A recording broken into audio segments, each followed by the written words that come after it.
How to fix this error on Valorant.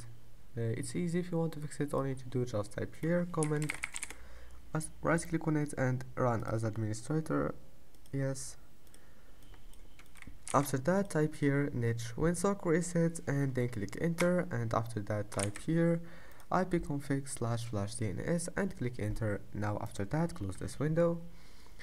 Restart your PC. After restarting your PC, just try to launch Valorant. If that doesn't fix your problem, let's move to the next step. Type here services, scroll down until you find VGC. Right click on VGC, go to properties, and here just make it you will find it like that and make it automatic. Apply and OK, and then close this one here, and now right click on Valorant and click run as administrator, and that's it. Don't forget to like and see you in the next video.